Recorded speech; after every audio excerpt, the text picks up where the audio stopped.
खुदा जो कसमा न मनियो अबू जहल त लानती बणजी वियो। अबू जहल होयो भी नबी सिंह जो वेझो माइट वेझो करीबी रिश्तेदार पर अंदर साड़ में भरियल हो। सोने नबी इमामुल अंबिया सल्लल्लाहु अलैहि वसल्लम जी दिल घुरे पई जेकर हे भी कलमो पढ़ी इमाम मोहम्मद सा जन्नत में हले छो तो हुजूर इहो फिक्र खणी आया हा धरती ते हिकड़ो भी काफर न रहे सब मां मोहम्मद ते कलमो पढ़ी मां सा जन्नत हलन। नबी साईं जी दिल सड़े पे तो जेकर ही मूसा जन्नत में हले। एक दफे अबू जहल नबी साईं वट आयो अर्ज करे तो ओ सोना मोहम्मद मां तो ते कलमो पढ़न तो घुरा पर हिकड़ो सवाल आ जे पूरो कंदे तो कलमो पढ़ंदे। नबी साईं फरमाए कर सवाल। ये सवाल इहो आ तमा पंजे कहीं भी सहाबी के जंग दे मोकलियो तमा जे सलामन ते कोई भी जानवर अचे मां कलमो पढ़ंदो। पान करीम फरमाए अली फरमाए जी साईं फरमाए तो कासिर बणजी वञ पैगाम खणी वञ जंग में जेको जानवर मिलई मां मुहम्मद करीम जा सलाम देस। सलाम दे चवेस त नबी से तोखे घुरायो आ अचे उन जी मर्जी ना अचे उन जी मर्जी तू सलाम दई मोटी अजाए जो अली अली आ जो शेरे जली जो हक जो वली असा मुसलमानन जो अली इमाम आ जेको अली के न मने वडो बेईमान आ चो न सुभान अल्लाह। असा अली जा नौकर हूं जे अली जला मदीने जे मीर फरमाए अली तू अल्लाह जो शेर जेके सोने नबी असदुल्लाह जो लक़ब दिनो वो पाक मोहम्मद अरबी जो यार भी त नबी जो सौट भी त नबी जो न्याणो भी होयो। पाक नबी इमामुल अंबिया अली मुर्तजा के मोकलियो तो सोनो अली अग में घर में वियो घर में तलवार खणी कुल्ले ते रखई साहबा चवन ताली तू त कासिर बणजी थो वने तू त पैगाम खणी थो वने तलवार छो खई तई। अली तो फरमाए इनी जे करे तलवार खई थम थी सके तो जंग जो जानवर मत नबी जे फैसले के ठुकराए छडे पो माली न के जंग में दिसी न सगन सीसी धड़को धार करे पो मोटंदो मास। सोनो अली जीअं जो वियो जंग में लथो त जंग जो सरदार शींह सुम्हियो पियो हो चओ न सुभान अल्लाह। अबा हिन में हाल ना है मालिक वयो अला काडी वा त मुखे खबर आ जो मां आज वाए ए भी मानी ते वियो पर असा लाए वहलु तवज्जो पाक अली मुर्तजा शेर खुदा सा मोहब्बत रखण वारो मोजो सोहणो अली शेरे जली हक जो वली जीअं जो जंग में लथो जंग जो सरदार शींह सुतो पियो हो। असां छोड़ो ही गिदड़ ॾिसऊं न रोड ते बाबा ख्याल कजाए मत खाई न वई असां एॾा दिलेरो मां पंहिंजी तो ॻाल्हि कयां जीअं जो लथो त शींह जी जंग खे पकड़े हीअं घुमाए घुमाए घुमाए घुमाए 5 मिंटनि खां पोइ हेठि जो छिलई त शींह जो दिमाग़ कम छॾे शींह माण्हू तव्हां खे हिकिड़ो वठी घुमाए 5 मिंटनि खां पोइ हेठो छिलेव तव्हांखे रस्ते जी ख़बर न पवंदी अलाए हे गिटी में घर आ अलाए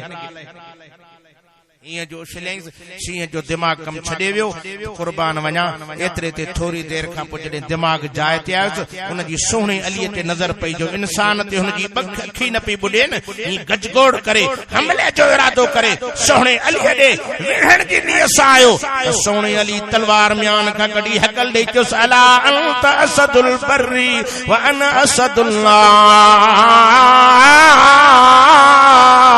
ओ जंग जा शींह तोखे जंग जी सरदारी ते नाज़ा मुखे मिठे मोहम्मद अरबी जी गुलामी ते नाज़ा तू जंग जो शेर आ त मां अल्लाह जो शेर आ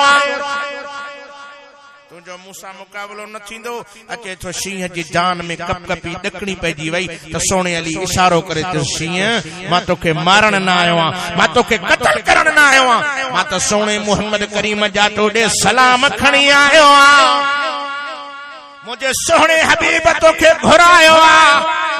अचे तुझी मर्जी न अचे तुझी मर्जी मां हेठ वञाई अॻियों सोणो अली शींह पोयों पुछ लुटकाईंदो सोणे अलीअ जे पोयों लॻो आयो त अबू जहल जी नज़र जो शींह ॾे पइजी वई सोणे अलीअ ॾे पइजी वई त नबी साईं खे चवे थो साईं मां न मञींदुमि पाण फरमाए त छो न मञींदे जंहिंसे शींह पाण न आयो अलीअ जे हथ में तलवार आ मौत जे भव खां थो अचे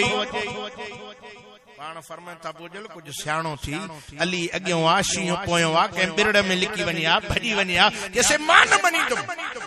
ज़िदी माण्हू उहे बि कोन मञींदो आ अल्लाह ज़िद खां बचाए आमीन त चओ अल्लाह सोहणे नबीअ जो सचो दग नसीब करे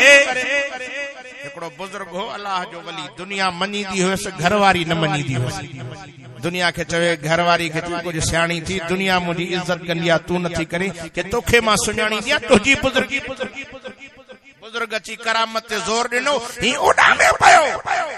हिन वारी ज़ाल जो ॾिठो जी वञ बुजुर्ग ते हे मां वारो त ड्राड़ू हणंदो हिक ॾींहुं बुजुर्ग अची करामत ते जोर ॾिनो त उॾामे पयो हिन ॾिठो चे वञ मां वारो ड्राड़ील हे बुजुर्ग असल ते हे आ बुजुर्ग चक्कर ॾेई घर आयो घरवारी खे चई ॾे ख़बर हाल हवाल ॾे तबियत ठीकु आहे घरवारी ॾिस ॻाल्हि ॿुध अॼु बुजुर्ग मां ॾिठो वली मां ॾिठो ही उॾामे पियो तूं कॾहिं उॾामियो आहे चई अंधी सुञातो सही इहो ई त मां हुयुमि हा तॾहिं त टेड़ो पियो दुनिया मञी थी पर हे ॾाढी सरकार चङनि भलनि खे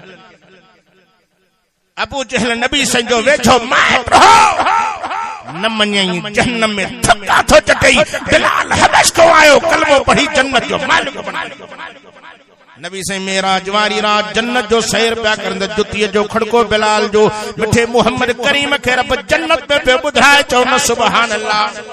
पान करीम फरमाया अबू जहल छा ॻाल्हि आहे चइसे मां न मञींदुमि नबी संजी दिल कुरे पे जेकर हे बि कलमो पढ़ी जन्नत हले पान फरमाए त अबू जहल ॿियो को सवाल कर चइसे ॿियो सवाल इहो आहे जे शींहं तोखे सुञाणे त मां तो मोहम्मद ते कलमो पढ़ंदुमि पान करीमन शींहं ॾे तकियो त शींहं जे अखियुनि मां पाणी पियो वहे ज़ारो ज़ार रोए पियो संजन फरमाए शींहं छो थो रोए छो थो अखियुनि मां ॻोड़ा हारे शींहं चवे थो साईं कुर्बान वञा कल हिकिड़े नौजवान जी बकरी झंग में खुली आई बुख बि ॾाढी लॻी ही बुख ॾाढो सतायो चंबो हणी मां हुनखे चीरे फाड़े खाई वरितो अथमि अॼु सम्झां थो ते इंसाफ़ थियो त मुंहिंजो बचण मुश्किल आहे पाण फरमाए थो शींहं मां ॾे को ताही न आयो आहे मां ॾे को फरियादी न आयो आहे साईं पोइ मूंखे छो घुरायो अथव पाण फरमाए त इन जे करे घुरायो अथमांइ ॾे ख़बर मूंखे सुञाणे थो या नथो सुञाणे शींहं चवे थो अंत रसूलुल्लाह व खातमुन नबिय्यीन साईं तू त जीतन जानवरन पखिन परिंदन जो नबी आ तोखे केर न सुञाणे असां जे नबी खे पत्थरन भी सुञातो तू मां न सुञातो छा थी पयो असां जो महबूब नबी चंद्र खे इशारो करे चंद्र मिठे मोहम्मद जे कदमन में अचे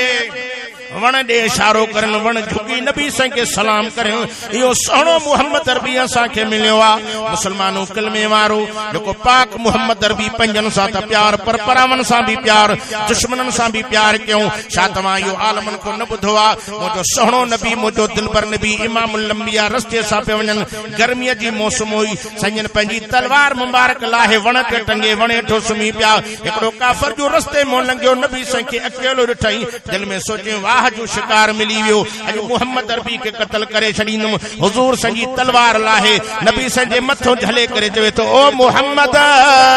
ॾिसा ॾे तुंहिंजी तलवार खो मुंहिंजे हथनि में तोखे केर थो बचाए साईं खे जाग थी वई अशद आंगुर मथे करे चवनि था अल्लाह अल्लाह अल्लाह मां मोहम्मद खे अल्लाह अञा संजन आंगुर मुबारक हेठ न कई अल्लाह काफर जे हथन के सुकाए छड़ियो काफर जे हथन मो तलवार छडाईजी वई वा तलवार सोने नबी खणी करन यहूदी ते सिधी करे हकल दई फरमायो ओ यहूदी ॾिसा त मां मोहम्मद करीम जी तलवार का मुझे हथन में ॾिसा त अज तोखे केर थो बचाए यहूदी वडो अटकली हो वडो सियाणो हो नबी संजे के पेरन में किरी पियो रोई चवे तो सोना मां त तुजी वडी तारीफ बुधी वडी हाक बुधी थम पाण फरमाए त केड़ी तारी बुधी थी जे मां इहो बुधो आ तो दुश्मनन के भी माफ करे छडीनो आ साईं फरमाए तोखे छा खपे जैसे माफी खपे सच्ची बुधायो जे तहां सा जोड़ो हुजे तलवार खणी या रेवालो झले मथों भी असा छडींदासे नथा गालायो वाह मोहम्मद तुंजे नाले ता सदके वना तरी त फरमाए वा मा अरसलना का इल्ला रहमत लिल तो बिनी जहानन जला रहमत चओ न सुभान अल्लाह साईं जन चुस माफी तो घुरे होए दुश्मन पर माफी तो घुरे त मां मोहम्मद तोखे माफ करे उन काफर जे अखिन मां पानी वहण लगो रोई करे नबी संजे पेरन में किरी पियो जे सोहणा जड़ो बुदंदो हम तेड़ो डिठो थमाई जल्दी कर कलमो पढ़ाए पंजन मुरीदन में शामिल कर कलमो पढ़ंदो यकीनन जन्नती बन जियो कलमे पढ़ण का पोइ ईमान जे नज़रन सां मिठड़े मोहम्मद अरबी जे चेहरे जी ज़ियारत के सहाबी बन जियो तड़ी के चवण वारे चो न वो रऊफ भी वो रहीम भी वो करीम भी वो फलक पे अर्श मसीर भी वो जमी पे शाहो फकीर भी है उसी का फैज जहां में नमाज में अजान में तनवीर ही तनवीर है मुंह से जो निकले कलमा वो हक की तकरीर है ये तो सोचती है दिल में दुनिया मुस्तफा को देख कर कैसा होगा वो मुसव्विर जिसकी ये तस्वीर है दुनिया चवे थी असां जो नबी सोहणो आ पर जे नबी के ठायो वो केड़ो न सोहणो अल्लाह उन महबूब नबी सां सच्ची मोहब्बत नसीब करे आमीन त चओ न चो इंशाअल्लाह असां पाक मोहम्मद जा दीवाना हूं हुजूर जे दग ते जिंदगी गुजारींदा से मरणो जीणो जो मुस्तफा जे तरीके ते आ ऐं सोने नबी जे मथों साह भी कुर्बान कंदा कंदो या न असां जो मर्द कलंदर हजरत मौलाना डॉक्टर खालिद महमूद सुमरो अल्लाह उन जी कब्र ते करोड़े रहमतूं वसाए हर जलसे जो सींगार माण्हू चवंदा है आशिक रसूल नाहे ऐं हर जलसे में चवंदो मां लफ्ज़ उहे दोहराइण थो घुरां चवंदो हुब्बे अहमद अज़ल ही से सीने में है मैं यहाँ हूँ मेरा दिल मदीने में है बेसहारा न समझे जमाना हमें हम गरीबों का आका मदीने में है गणती उहो करे जेको बेवारसो हुजे असां जी वारसी इंशाअल्लाह मदीने वारो मोहम्मद करीम कंदो इंशाअल्लाह पुडल बेड़ो तरी पवंदो जहन्नम खां बची जन्नत हलिया वेंदा ऐं अल्लाह जाने तो दुनिया चवंदी त नबीअ जो गुस्ताख पर तव्हां जे सखर जे शहर में अल्लाह ताला उनके सुबुह जे टाइम ते सुन्नत नबीअ जी पढ़ंदे शहादत जो ताज पाराए पाण ने घुराई दुश्मनन जे वातन में आंगुरियूं अची वें त वाह डॉक्टर तोखे केड़ो रब मौत ॾिनो आ